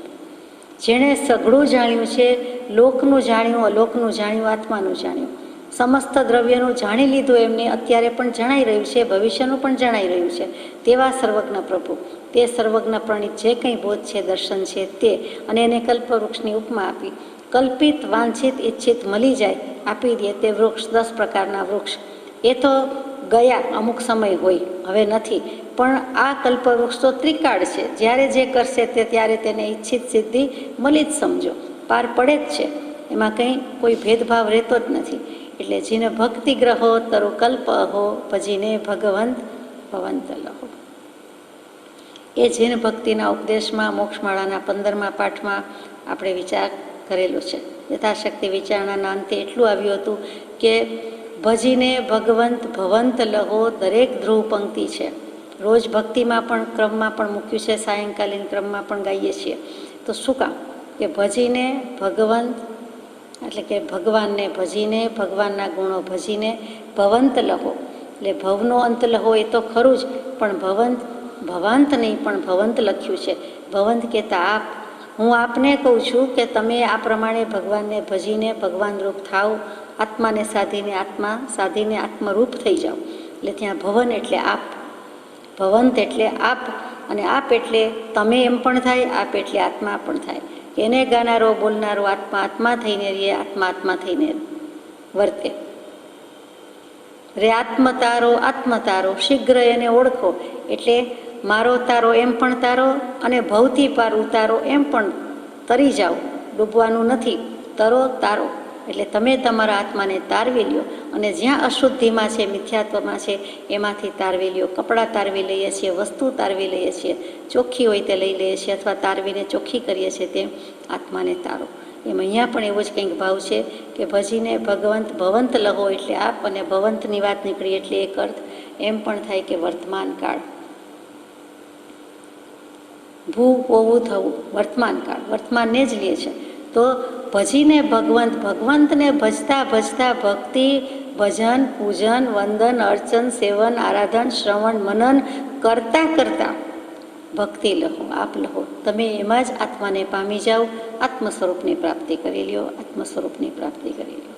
કેમ કે વિતરાગ જેવો દેવ નથી, દર્શન નથી, એના ઉપયોગ જેવું, એની અસંગતા જેવું બીજે જોવા મળશે નહીં. કેમ કે એના શબ્દમાં જ વિતરાગતા છે. એટલા માટે એમ સમજાય છે કે તમે હમણાં ને હમણાં કરી લ્યો, જે સમયે આ બધી ક્રિયાવિધિ કરો છો તે સમયે જ કરી લ્યો. ભજીને ભગવંત ભવંત લહો, આત્મા લઈ લ્યો, આત્મા લઈ લ્યો. આત્મા તો છો જ, તે તો પ્રભુએ આપ્યો. ભાન કરાવે છે અનન્ય શરણ આપીને. એટલે હવે બાકી રહેતું નથી. તો ત્યાં આત્મ સ્વરૂપ થવાની જ આપણને આજ્ઞા, આદેશ, ઉપદેશ જે કાંઈ કહો તે છે. ટાઇટલ પણ મૂક્યું છે ભક્તિનો ઉપદેશ. અહીંયા 94મો પાઠ પૂરો થાય છે. શિક્ષા પાઠ 95, તત્વાવબોધ ભાગ 14. જૈન એ એટલી બધી સૂક્ષ્મ વિચાર સંકલનથી ભરેલું દર્શન છે કે જેમાં પ્રવેશ કરતાં પણ બહુ વખત જોઈએ. કેટલા પારિભાષિક શબ્દો આવે, કેટલું અઘરું પડે. ઉત્તમ છે, શ્રેષ્ઠ છે, ગહન છે, સૂક્ષ્મ છે, તો પછી હોય જ ને. વિચાર સંકલનથી ભરેલું દર્શન છે. આત્માની વાત છે, બીજે પણ આત્માની વાત હશે, પણ સૂક્ષ્મ પરિણતિ સુધી લઈ જાય, સૂક્ષ્મથી સૂક્ષ્મ સુધી લઈ જાય, કેવલ જ્ઞાન સુધીની પરિણતિ. સિદ્ધ દશામાં શું છે, કેમ છે, એ પણ જે કહી શકે છે, લખી શકે છે, તેવું જે સંકલના ભરેલું દર્શન છે તે જૈન દર્શન. અને એમાં બહુ વખત જોઈએ. ઉપરથી કે કોઈ પ્રતિપક્ષીના કહેવાથી અમુક વસ્તુ સંબંધી અભિપ્રાય બાંધવો કે આપવો એ વિવેકીનું કર્તવ્ય નથી. આજે સાંભળ્યું એટલે હા કે ના કહી દેવી, અથવા તો કોઈએ કહ્યું એટલે માની લેવું, અથવા તો ક્યાંક વાંચ્યું એટલે સ્વીકારી લેવું. તો કૃપાળુદેવ કહે છે કે આટલું વાંચીને અથવા કોઈ વિરોધીએ કહ્યું એટલે તો એમ કાંઈ કરી લેવાની જરૂર નથી. ઉતાવળ કરવાની એમાં જરૂર નથી. જલ્દી અભિપ્રાય બાંધી લેવાની જરૂર નથી. અને એ કોણ કરે? અવિવેકી કરે. વિવેકીનું કર્તવ્ય નથી. વિવેકી તો હંમેશા છટણી કરે, નક્કી કરે, વિચાર કરે, પછી કરે, તપાસ કરે, ચકાસે, તો પછી કહેવાય કે તું જેની પાસેથી ધર્મ માગે તેની પૂર્ણ ચોકસી કરજે. એ પણ કૃપાળુદેવે શીખવાડ્યું છે. એમ નથી કહેતા કે માની લો. એક તળાવ સંપૂર્ણ ભર્યું હોય, તેનું જળ ઉપરથી સમાન લાગે છે, પણ જેમ જેમ આગળ ચાલીએ છીએ તેમ તેમ વધારે ઊંડાપણું આવતું જાય છે, છતાં ઉપર તો જળ સપાટ જ રહે છે. તેમ જગતના સઘળા ધર્મમાં તો એક તળાવ રૂપે છે. તળાવનું પાણી એટલે તળાવનું પાણી આપણે કહી દઈએ કે બધું પાણી જ છે ને, સરખું જ છે ને, પછી બધા તળાવનું સરખું જ હોય ને. એમ બધા મત માટે બધા એવું કહેતા હોય છે કે ધર્મ જ કરે છે ને, અને બધા ધર્મ સરખા જ છે ને. કોઈ અહીંથી જાય, કોઈ અહીંથી જાય, બધા રસ્તા એક જ જગ્યાએ લઈ જાય છે ને. ડેસ્ટિનેશન તો એક જ છે ને, એટલે આ રસ્તેથી જાય કે તે રસ્તેથી જાય, એમ બધા કહેતા હોય છે. તેમ ઉપરથી સામાન્ય સપાટી જોઈને બધા ધર્મને સરખા કહી દેવા એ ઉચિત નથી. એમ કહેનારા તત્વને પામેલા નથી. જૈનના અક્કેકા પવિત્ર સિદ્ધાંત પર વિચાર કરતા આયુષ્ય પૂર્ણ થાય તો પણ પાર પામીએ નહીં તેમ રહ્યું છે. આયુષ્ય પૂરું થઈ જાય તો પણ કદાચ પાર ન પામી શકાય એટલા બધા પવિત્ર સિદ્ધાંત રહ્યા છે, એટલે વિચારણા રહી છે. બાકીના સઘળા ધર્મમતોના વિચાર જીન પ્રણીત વચનામૃત સિંધુ આગળ એક બિંદુરૂપ પણ નથી. જે બીજા બધા મતના ભેગા કરો વિચાર, દુનિયા આખીના જગતના બધા જ ધર્મ કે ધર્મમત લાવો, એ બધાની વિચારણા કે ફિલોસોફી લાવો, તો પણ તમે ગમે તે નામ લાવો, એમાં એક પણ બાકાત નહીં, અપવાદ નહીં. તો જૈન મતનો જે વચનામૃત સાગર છે, સિંધુ છે, એની પાસે એક બિંદુ જેટલું પણ નથી.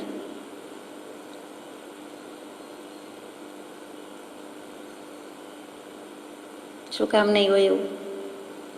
જૈન જેણે જાણ્યો અને સેવ્યો તે કેવળ નિરાગી અને સર્વજ્ઞ થઈ જાય છે. ખરા અર્થમાં જો જૈન ધર્મ વાંચ્યો, વિચાર્યો, એના કરતાં પણ જાણ્યો અને સેવ્યો, એની જ સેવના કરી હોય, તો તો પંખીના ઈંડાની ખબર છે કે ઈંડામાંથી જ બચ્ચું થાય, બીજેથી નહીં, અને ઈંડાને સેવન કરે પછી જ થાય. જો જૈન ધર્મ કે જૈન તત્વ જાણ્યું અને માન્યું અને સ્વીકાર્યું અને સેવ્યા કર્યું, તો પછી તે વ્યક્તિ જ સર્વજ્ઞ થઈ જાય છે અથવા કેવળ નિરાગી થઈ જાય છે. આપણને અહીંયા પણ ઘણું કહી દીધું. શરત કયો કે આશીર્વાદ કયો, શુભેચ્છા કયો, કે બંને થઈ શકાય છે. એના પ્રવર્તકો કેવા પવિત્ર પુરુષો હતા. જૈન ધર્મના પ્રવર્તકો કેવા પવિત્ર પુરુષો હતા. એ સત્પુરુષો કેવા હતા. નહીં રાગનો ને દ્વેષનો લવલેશ, આત્મપ્રદેશમાં પ્રભુતુલ્યમાં શૈ તત્વજ્ઞાની રાજચંદ્ર મયા કરો. પૂજ્ય અંબાલાલભાઈએ લખેલું પદ એ પ્રભુતુલ્યમાં શૈ તત્વજ્ઞાની, તે જમાનામાં તે અરસામાં પ્રભુ મહાશય વગેરે કહી દીધું. મહાશય તીર્થંકર દેવનું એક વિશેષણ છે. અને તત્વજ્ઞાની રાજચંદ્ર મયા કરો, કે જેને રાગ અને દ્વેષનો લવલેશ નથી, એના એક આત્મપ્રદેશમાં લવલેશ રાગ દ્વેષ નથી. તો તેવા જ આ બધા તીર્થંકર દેવ છે, વિતરાગ પુરુષો છે, કે જેને રાગ દ્વેષ છે જ નહીં, હતા જ નહીં. સૌ શરૂઆતમાં હતા, ઘણા વર્ષ રહ્યા, અનંતકાળ રહ્યા, પણ અનંત ભવના અંતે છેલ્લા ભવે બિલકુલ ઉડાડી દીધા. ત્યારે તો એ કેવલ જ્ઞાની કહેવાયા, નિરાગી કહેવાયા, વિતરાગી કહેવાયા, સર્વજ્ઞ કહેવાયા અને તીર્થંકર કહેવાયા. તો એને રાગદ્વેષ હતું નહીં. એટલા પવિત્ર પુરુષ, કોઈ દોષ નહીં, કંઈ દૂષણ નહીં, અષ્ટાદશ દોષ રહિત તે દેવ, સર્વજ્ઞ દેવ, તે પરમાત્મા તત્વ. તો પછી એમાં દોષ ક્યાંથી હોય? પવિત્રતા જોઈને. પાપ નથી, દોષ નથી, દૂષણ નથી, અપરાધ નથી, તો રહ્યું શું? તો એકમાત્ર શુદ્ધતા અને એકમાત્ર પવિત્રતા. તેવા પવિત્ર પુરુષો હતા. એના સિદ્ધાંતો કેવા અખંડ, સંપૂર્ણ અને દયામય છે. જો એવા પવિત્ર પુરુષો હોય તો એના શ્રી મુખેથી નીકળેલી સરસ્વતી જીનવાણી તો એ કેવી હોય? તો કે બધું જ સિદ્ધાંતો જ એટલા અખંડ છે, ખંડિત થતા નથી, ક્યાંય ટુકડામાં વિભાજન થઈ જતું નથી. એક સરખું છે અને ત્રણેય કાળે એક સરખું જ રહેનારું છે. કોઈ દિવસ કોઈ બાધા આવવાની નથી, એટલે એને સિદ્ધાંત કહેવાય છે. એમાં મિનમેખ નથી. જે 6 દ્રવ્યની વાત છે, અનંતકાળ પહેલાં હતી ને અનંતકાળ પછી હશે. અનંતકાળ પછી તો બોયલું જતું નથી, અનંતકાળ સુધી હશે. વર્તમાનમાં છે, એમાં નવાય શું? 9 તત્વ એમ જ હશે, 2 તત્વ એમ જ હશે, વિવેક કરવાનો છે એમ જ હશે. આત્મજ્ઞાન, કેવલ જ્ઞાન, સમ્યક દર્શન, મોક્ષ, શબ્દો, સિદ્ધાંત, એના પ્રકાર, ભાંગા બધું આમ જ હશે. કેમ કે એ સૈદ્ધાંતિક વસ્તુ થઈ. અને પવિત્રતા છે, સંપૂર્ણતા છે અને દયામય છે. દયા નિર્મળ અવિરોધ, સર્વ દર્શને એ ઉપદેશ, એ કાંતે નહીં વિશેષ, સર્વ પ્રકારે જીનનો બોધ, દયા નિર્મળ અવિરોધ. એટલે ત્યાં દયા કહેતા અહિંસા. ને સાચી અહિંસા તો પોતે આત્મા પોતાની દયા ખાય, પોતાના સ્વરૂપની દયા ખાય, પોતાના નિશ્ચયથી દ્રવ્યની દયા ખાય તો છે. સ્વદયા, સ્વરૂપ દયા, નિશ્ચય દયા, તેને સાચી દયા કીધી, તેને સાચી અહિંસા કીધી. ત્યારે આપણે અહિંસક કહેવાય, બાકી કહેવાતા નથી. આત્માનું કરીએ તો બરોબર છે, એમાં દૂષણ કંઈ જ નથી. કેવળ નિર્દોષ તો માત્ર જેનું દર્શન છે, એવો એકે પારમાર્થિક વિષય નથી કે જૈનમાં નહીં હોય, અને એવું એકે તત્વ નથી કે જે જૈનમાં નથી. કેવળ નિર્દોષ તો માત્ર જેનું દર્શન છે, દર્શન માત્રથી પણ નિર્દોષ અપૂર્વ સ્વભાવને પ્રેરક. ગૌતમ સ્વામીને મહાવીર સ્વામીના દર્શન થયા, પહેલાં માનસ્તંભના થયા, ત્યાં જ માન ગળી ગયું. એ સમવસનની વૃત્તિથી થઈ ગયું, માન ગળી ગયું. પણ મહાવીર સ્વામીના દર્શન થતાં તો અપૂર્વ એવું સમ્યક્ત્વની પ્રાપ્તિ થઈ ગઈ કે આ પુરુષ સાચો. ત્યાં હજી બોલાવે છે કે હે ગૌતમ, હે કશ્યપ ગોત્રી ગૌતમ, પણ એ બોલતા પહેલાં એમનું જેવું મુખારવિંદ સામે દર્શન થયા, એટલે કે દૃષ્ટિ પડી, તે જ વખતે થઈ જાય છે કે આ સર્વજ્ઞતા, આ સત્પુરુષ, આ મહાપુરુષ. જેમ પ્રભુશ્રીજીને પરમ કૃપાળુદેવના પ્રથમ દર્શને જ, પ્રથમ સમાગમે જ જોયું નથી કે જાણ્યું નથી કે પગમાં પડી ગયા, લાગ્યું કે આ પિતા, આ ધર્મ પિતા, આ સત્પુરુષ, હું જે શોધમાં છું, જે ખોજું છું તે આ વિતરાગ, એવી પ્રતીતિ આવી ગઈ. તો અહીંયા પણ કેવળ નિર્દોષ તો માત્ર જેનું દર્શન છે. શું કામ આવું દર્શન છે? એમાં રસ છે. 18 દોષ રહિત છે, દૂષણ રહિત છે, નિર્દોષ છે. એટલે ઇનોસન્સ કહીએ છીએ તે નહીં, પણ કોઈ જાતનો દોષ નથી. રાગ, દ્વેષ, મિથ્યાત્વ, અજ્ઞાન, બોલવું ગમતું નથી, અપ્રત્યાખ્યાન, પછી હાસ્યરતિ, અરતિ, ભયશોક, જુગુપ્સાઈ, 6 નોકશાઈ, પછી 5 અંતરાય, દાનાંતરાય, લાભાંતરાય, ભોગાંતરાય, ઉપભોગાંતરાય, વીર્યાંતરાય. આ બધા 18, અને નિદ્રા અને કામ એ રહી જાય તો ચાલે જ નહીં. તો એ 18 દોષ રહિત છે, માટે તો પૂજનીય પરમેશ્વર છે અને પવિત્ર છે, દર્શનીય છે. એમના ઉપયોગ એટલો અણિશુદ્ધ થઈ ગયો છે, બિલકુલ શુદ્ધ છે, સંપૂર્ણ અસંગતાને વર્યા છે એવા મહાત્મા છે. એ અસંગ ઉપયોગ, એ શુદ્ધ ઉપયોગ, એ પરમ શાંત ભાવ એમાંથી રેલાય છે, એ જ રિફ્લેક્ટ થાય છે, એ જ નીતરે છે. એ સૂર્યના કિરણ આપણને ખબર પડે, અરીસામાંથી નીકળતું કિરણ દેખાતું નથી પણ ખબર પડે, તો એ જ દેખાયા કરે, એ જ હોયા કરે, જે હોય તે નીકળે, શુદ્ધિ હોય. તેમનો ઉપયોગ કેટલો શુદ્ધ હોય, પોતે આટલા શુદ્ધ થયા, પરમ શુદ્ધ થયા, તો શુદ્ધિ જ હોય, તે જ હોય એમ બધા સ્વીકારે, ઓરા સ્વીકારે, પણ એનો ઉપયોગ એટલો અખંડ અસંગ છે એ સ્વીકારતા નથી, અથવા તો તે ભણી આપણો લક્ષ્ય કે ઉપયોગ જતો નથી. તો નિર્દોષ એટલા માટે છે કે નિર્દોષ તો માત્ર જેનું દર્શન છે, તો બીજું તો કેવું હોય, ચારિત્ર કેવું, બધું જ નિર્દોષ છે અને સંપૂર્ણ છે અને દયામય છે. અને એવો એકેય પારમાર્થિક વિષય નથી કે જૈનમાં નથી. બોલો, એકેય વિષયની ચર્ચા નથી એવું છે જૈન દર્શનમાં. બધા જીવો લઈ લીધા છે, જીવ સૃષ્ટિમાં કોઈ બાકી રહ્યું, નિગોદ નરી આંખે નથી દેખાતા આપણને એવા જીવો પણ કેવલ જ્ઞાની ભગવંતે લઈ લીધા. હવામાં રહેલા કોઈ જંતુ અત્યારે દેખાતા નથી. એને 14 રાજલોકમાં કીધું એ બધા જ જીવો એમના નજરમાં, એમની દૃષ્ટિમાં છે. એ કોઈ વિષય બાકાત નથી, કોઈ જીવ બાકાત નથી. અને જે કાંઈ કહ્યું છે તે જૈનમાં છે, અને જૈનના દર્શનમાં જે તત્વ મૂક્યું છે તે બીજે નથી. જે એની પાછળ પડી જાય એને સાંગો પાંગ લઈ જાય. આશ્રવ તત્વ તો આશ્રવ તત્વમાં કાંઈ વસ્તુ બાકી ન રહે, એ સિવાયનું એકેય પાપને આવવાનું બાંધવાનું કાંઈ જગ્યા બાકી ન હોય. સંવર તત્વ તો પાપને રોકવાના બધા પ્રકાર મૂકી દીધા, નિર્જરા તત્વ તો તેમ. આ તો માત્ર 9 તત્વ બોલીએ. જે તત્વ લ્યો, જે દ્રવ્ય લ્યો, જે પદાર્થ લ્યો, જે વાત લો, જે વિષય લ્યો, જે વાત લ્યો, એમાં સાંગો પાંગ પાર ઉતારી દે. એટલી બધી માહિતી, એટલું બધું જ્ઞાન. કેમ? એ પ્રમાણે જોયું છે, અનુભવ્યું છે, પછી એમણે મૂક્યું છે, બોધ્યું છે. એક દેહમાં 2 આત્મા નથી, તેમ આખી સૃષ્ટિમાં 2 જૈન એટલે જૈનની તુલ્ય એકે દર્શન નથી. એક દેહમાં 2 આત્મા ન હોય? હોય. જુદી અપેક્ષા એ હોય. એક દેહમાં 1 આત્મા. જૈન દર્શનનો સિદ્ધાંત છે પ્રત્યેક આત્માનો, એટલે આત્મા અનંત પણ છે, એટલે એ અપેક્ષા આત્મા અનેક છે, પણ પ્રત્યેક આત્મા કહીએ એટલે એક આત્મા છે. એમ બધાનો શંભુ મેળો થઈ જાય છે ને બધા છૂટા પડે છે ને ભેગા થાય છે એમ નથી કહેવું, કે બ્રહ્મમાં બધા ભળી જાય છે એમ નથી કહેવું. દરેક આત્મા જુદો જ છે. ટ્વિન્સ હોય કે 7 બાળકો સાથે જન્મે તો પણ દરેકનો આત્મા જુદો જ છે. નિગોદમાં આટલા અનંત બધા જીવો સાથે રહે છે તો અનંતને જુદા જ ગણ્યા છે, નામ નથી આપ્યા, સંખ્યામાં આપ્યું નથી, કેમ કે અનંત છે, પણ જુદા જ છે. એટલે એક દેહમાં 2 આત્મા નથી એમ જે વાત છે, તેવી રીતે આ જગતમાં આખી સૃષ્ટિમાં 2 જૈન દર્શન નથી. એટલે કે પોતે જ લખ્યું છે કે જૈનની તુલ્ય એકે દર્શન નથી. 6 દર્શન મુખ્ય છે, એટલે કે જૈન દર્શન, બૌદ્ધ દર્શન, વેદાંત દર્શન, ન્યાય દર્શન, યોગ દર્શન. જૈમિનીનું આવે તે પૂર્વ મીમાંસા, ચારવાકનું આવે તે લોકાયત દર્શન, અને વેદાંતનું આવે છે તે વેદાંત દર્શન કહીએ. બધા દર્શન મૂકો, પણ હજુ 6 જુદી જુદી રીતે લ્યો. જૈનના 6 લ્યો, વેદાંતના 6 લ્યો, ગમે તે લ્યો, પણ જૈનનું તો એક જ છે. જૈન જેવું કોઈ દર્શન નથી, એટલે કે એની તુલના થઈ શકે તેમ નથી. આગળ આવશે ત્યારે નથી, તુલના કર્યા વિના તો ખબર પડે એવું નથી. તો કે તેની તુલ્ય કંઈ નથી. તોલી જોયું, જોખી જોયું, કરી જોજો વચનની તુલના રે, જોજો શોધીને જીન સિદ્ધાંત. મૂકો વસ્તુ, જે મૂક્યું એ મૂકો. એક છાબડામાં જૈન દર્શન છે, બીજામાં જે સિદ્ધાંત લાવો હોય, જે વસ્તુ વિષય લાવવો હોય તે મૂકો અને તોલો ને જોખો ને પછી નિર્ણય કરો.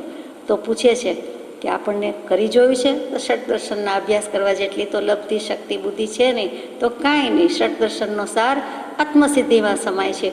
એ વાંચતા વિચારતા, શાંત ભાવે વાંચતા વિચારતા દ્વાદશાંગીનો અભ્યાસ પણ થઈ જશે. એટલે આપણે છોડ્યા નથી, છૂટી શકીએ એમ નથી કે હવે ક્યારે થાય. તો કે દ્વાદશાંગી ન ભણી શકાય તો આત્મસિદ્ધિ. આત્મસિદ્ધિમાંથી જો સાર પકડાઈ જાય, આત્મા થઈ જાય, તો એટલું જ કરવાનું છે, બીજું તો કંઈ કરવાનું નથી. અને શું કામ એમ કહ્યું છે? તો માત્ર તેની પરિપૂર્ણતા, નિરાગીતા, સત્યતા અને જગત હિતસ્વીતા. આ કહેવાનું કારણ એટલું જ છે કે જૈન દર્શન પરિપૂર્ણ છે, નિરાગી છે, સત્ય છે અને જગતને હિતસ્વી છે. એમાંથી જગતના જીવોનું કલ્યાણ થશે. જૂના જમાનામાં કવિકુલગુરુ કાલિદાસ થઈ ગયા તે વખતનો શ્લોક છે. પુરા કવિનામ ગણના પ્રસંગે કનિષ્ઠિકાધિષ્ઠિત કાલિદાસો અદ્યાપી તત્તુલ્ય કવેર અભાવાત અનામિકા સાર્થવતી બભૂવ. અનામિકા એટલે ત્રીજી આંગળી ખરું, જે શુકનવંતી ગણાય છે.